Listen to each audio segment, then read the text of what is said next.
नमस्कार, बहुत स्वागत आप सभी का। जी मध्य प्रदेश छत्तीसगढ़ देख रहे हैं आप और आपके साथ मैं हूं कीर्ति दीक्षित। और आज बात एक गंभीर मुद्दे पर, और ये खबर आपके लिए बेहद जरूरी है। यूं तो आज का दौर पूरी तरह से डिजिटल हो गया है और इस डिजिटली दुनिया में हर चीज बड़ी आसानी से हो रही है, लेकिन इसी डिजिटल का अब साइबर शैतान फायदा भी उठा रहे हैं और वो अपने नए नए तरीकों से लोगों की गाढ़ी कमाई उनके बैंक अकाउंट से उड़ा रहे हैं। दूसरी ओर कई मामलों को लेकर के लोगों को झूठा फंसा के उनसे ठगी की जा रही है। ऐसे में सवाल यही कि आखिर इन साइबर शैतान से कैसे बचा जाए।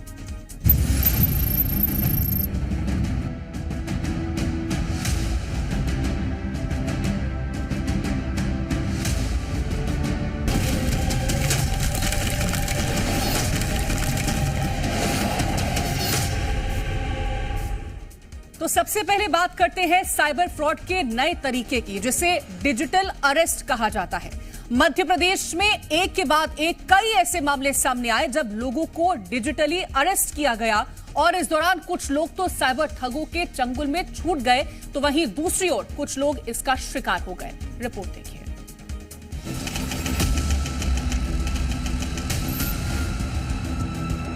मध्य प्रदेश साइबर अपराधियों के लिए आसान प्रदेश बनता दिख रहा है, जहां आए दिन साइबर अपराध के मामले सामने आ रहे हैं। रविवार को मध्य प्रदेश में चर्चित डिजिटल अरेस्ट के कई मामले सामने आए, जिसमें साइबर अपराधियों ने इंजीनियर्स, नर्स और राजधानी भोपाल के एक व्यापारी को शिकार बनाया। साइबर अपराध के बढ़ते मामलों को लेकर पीएम मोदी तक आगाह कर चुके हैं, लेकिन पुलिस की सतर्कता के बावजूद मामले बढ़ते ही जा रहे हैं। खंडवा से भी ऐसा ही एक मामला सामने आया, जहां जिला अस्पताल की स्टाफ नर्स को 21 घंटे तक साइबर ठगों ने डिजिटल अरेस्ट किया। दरअसल बदमाशों ने महाराष्ट्र क्राइम ब्रांच बनकर किया नर्स को फोन। नर्स पर ड्रग्स की सप्लाई करने का लगाया आरोप। डॉक्यूमेंट चेक करने के नाम पर कमरे में बनाया बंधक। पानी पीने के लिए भी फोन के सामने से नहीं उठने दिया गया। अपने ही घर में 21 घंटे मोबाइल के सामने बैठी रही नर्स। पड़ोसियों की मदद से साइबर फ्रॉड से हुई मुक्ति। बकायदा उनने उस आदमी की मेरी फोटो भी, उस आदमी की मेरे पास फोटो वगैरह शेयर की और सारा सब कुछ किया। फिर उसके बाद मैंने बोला कि मेरा इससे किसी प्रकार का कोई लेना देना नहीं है, लेकिन वो इस चीज़ को मानने को ही तैयार नहीं थे और बार बार एक ही चीज़ की धमकी दे रहे थे, अगर तुमने कुछ करने की कोशिश की, किसी को बताने की कोशिश की, तो वो ढेर सारी IP6 की धाराएं बताने लगी। वहीं इस पूरे मामले की पुलिस भी जांच कर रही है।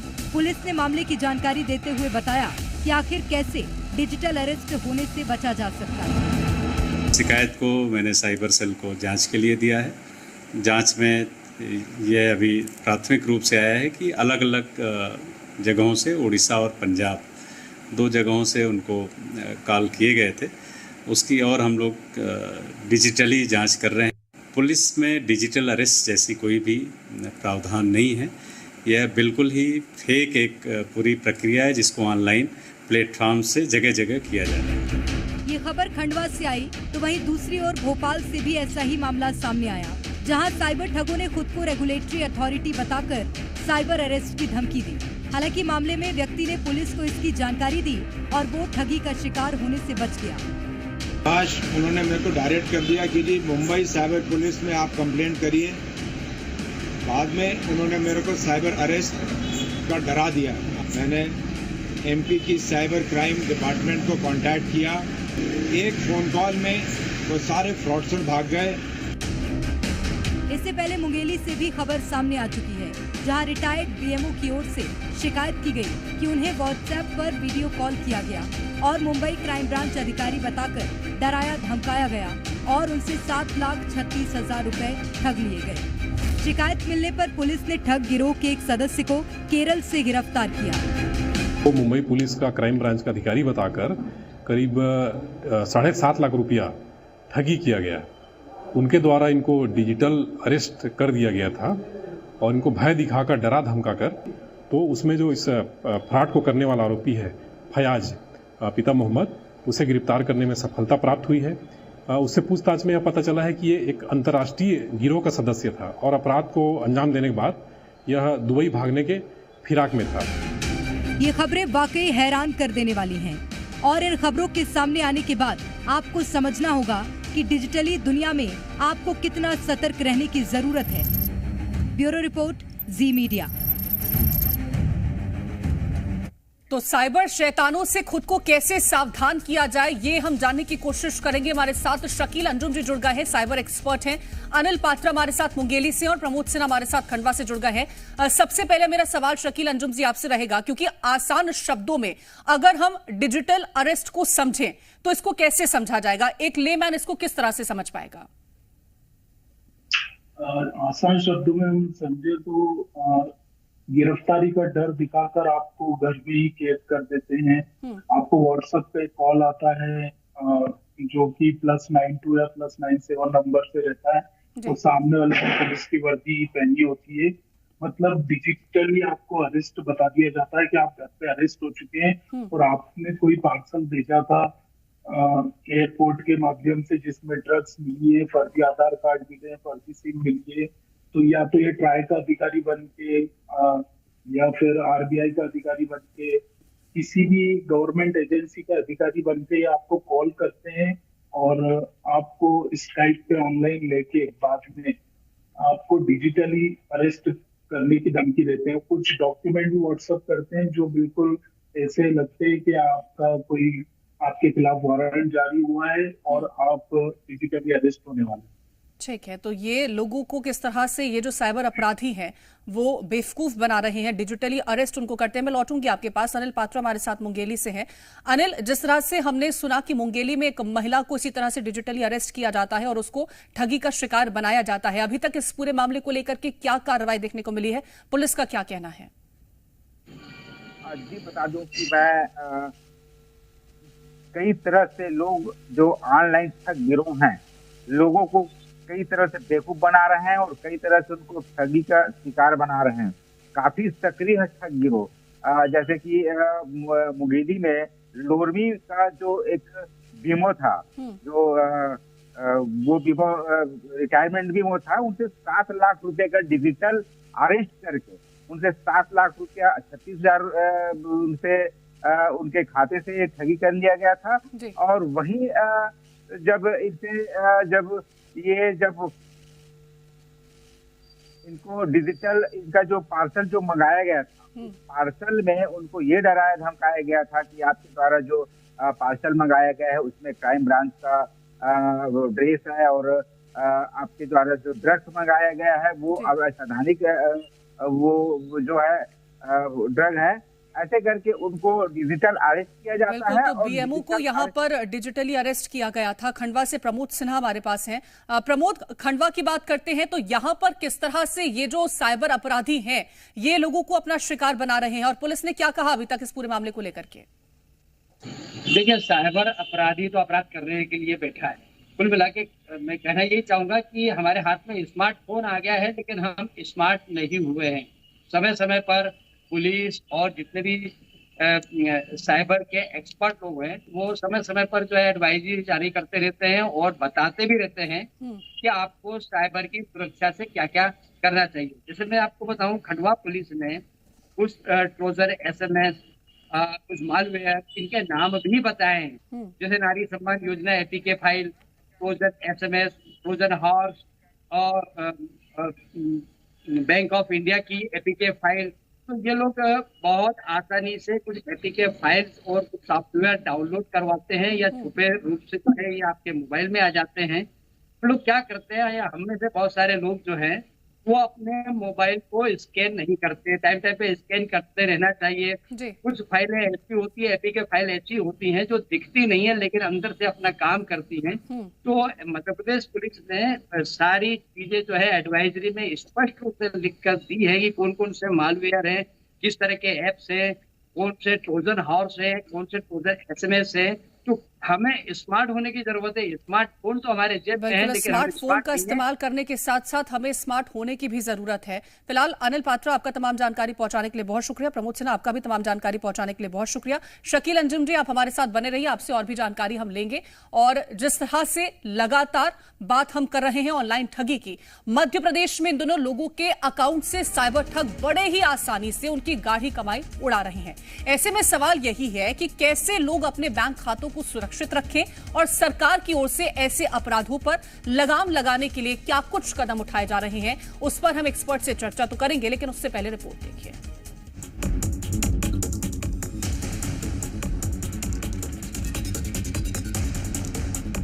सावधान, अगर आपके मोबाइल पर भी अनजान नंबर से वीडियो कॉलिंग आए तो उसे भूल कर भी नहीं उठाएं, क्योंकि आपके साथ साइबर क्राइम की घटना हो सकती है। ऑनलाइन ठगी करने वालों ने मोबाइल को अपना नया हथियार बना लिया है।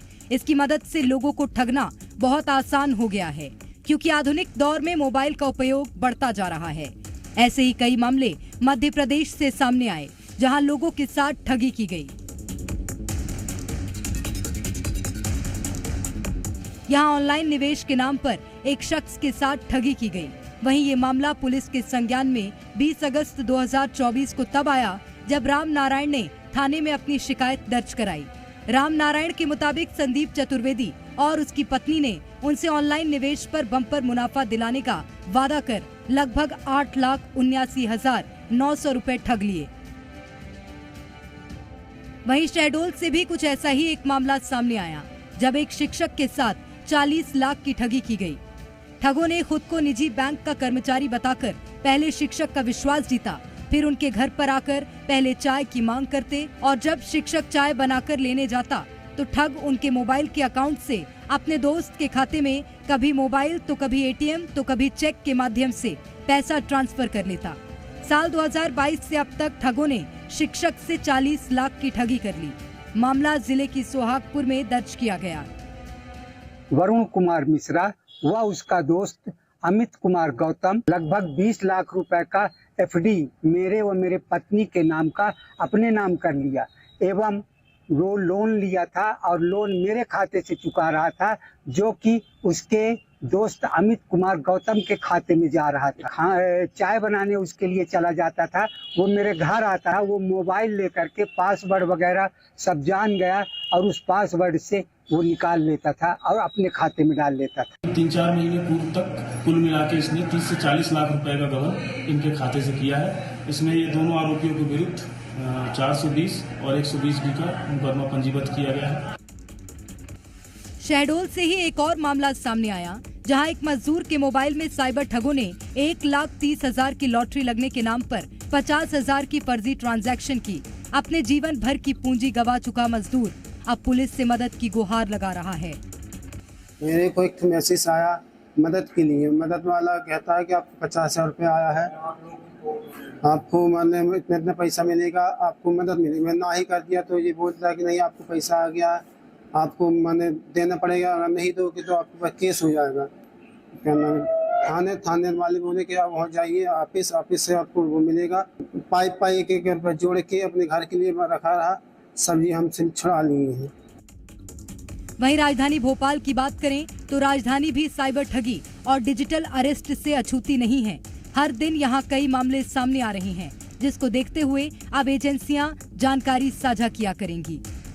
तो ये है साइबर ठगी के मामले, जहां साइबर ठगों ने अलग अलग तरीके अपनाकर लोगों की गाढ़ी कमाई में सेंध लगा दी। ब्यूरो रिपोर्ट, जी मीडिया।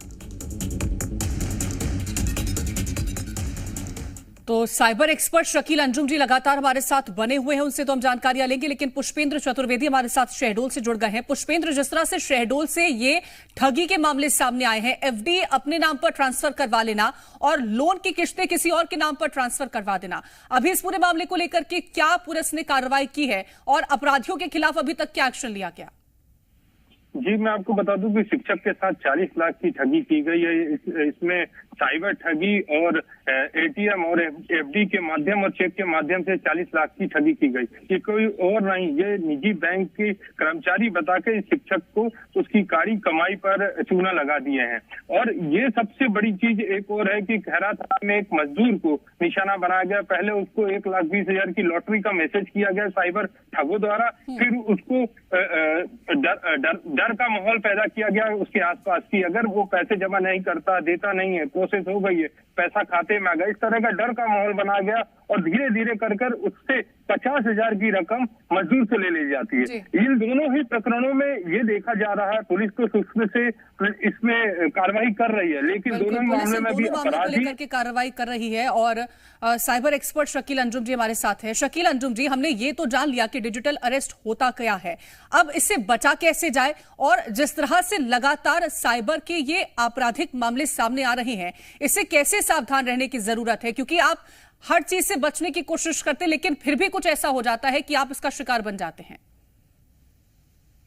मैम, इससे बचा जा सकता है कि अनजान नंबरों से वीडियो कॉल अगर आए तो आपको रिसीव नहीं करना है, कोई लिंक आए तो उसको चेक नहीं करना है जो आपको सस्पिशियस लगे, और .apk फाइल कोई व्हाट्सएप पे आपको इंस्टॉल करने के लिए दे तो उसको इंस्टॉल नहीं करना है। सोशल मीडिया पर अनजान लोगों की फ्रेंड रिक्वेस्ट स्वीकार नहीं करना है। अपने पिन और पासवर्ड को मजबूत रखना है। उसमें सब तरह के कैरेक्टर होना चाहिए, small letter, capital letter, special character. और अपने मोबाइल, कंप्यूटर आदि पर भी कोई भी किसी भी तरह की निजी फोटो नहीं रखना है अपनी, ना सोशल मीडिया पे डालना है, ताकि कभी मोबाइल हैक हो तो वो जानकारी भी आपकी हैक होगी। ऑनलाइन मित्रों अगर आप बनाते हो तो उनसे एकांत में मिलने नहीं जाना है, क्या पता वो आपको किस बहाने बुला रहा और आपके साथ क्या हरकत हो जाए। ये लोग व्हाट्सएप पे वीडियो कॉल करके सबसे पहले पुलिस का बैकग्राउंड दिखाते हैं, तो इस तरह की वीडियो कॉल से आप सावधान रहें। जिसमें पुलिस की डीपी लगी है और आपको अगर डाउट लग रहा है तो इस तरह की वीडियो कॉल बिल्कुल ना रिसीव करें। वही कॉल रिसीव करें जिनको आप जानते पहचानते हैं, और सोशल मीडिया पर भी उन्हीं से दोस्ती करें जिनको आप जानते पहचानते हैं। और अपना नेट बैंकिंग का पासवर्ड मजबूत रखें, अपने सोशल मीडिया, जीमेल, सब जगह 2 फैक्टर ऑथेंटिकेशन एक्टिवेट करके रखें, ताकि कभी भी कोई भी लॉगिन करे तो आपके मोबाइल पे OTP आए, ताकि आपको जानकारी मिल जाए कि कोई आपका मोबाइल या जीमेल हैक करने की कोशिश कर रहा है। जी ठीक है, बहुत शुक्रिया। बहुत ऐसी महत्वपूर्ण बातें हैं जो कि हमारे साथ शेयर करी हैं शकील अंजुम जी से। इन तमाम बातों को सावधानी से अपने जीवन में उतारने की जरूरत है। बहुत शुक्रिया शकील अंजुम जी, आपका तमाम जानकारी साझा करने के लिए, और पुष्पेंद्र आपका भी तमाम जानकारी देने के लिए बहुत शुक्रिया। और फिलहाल के लिए इस खास पेशकश में इतना ही। आप देखते रहें जी मध्य प्रदेश छत्तीसगढ़।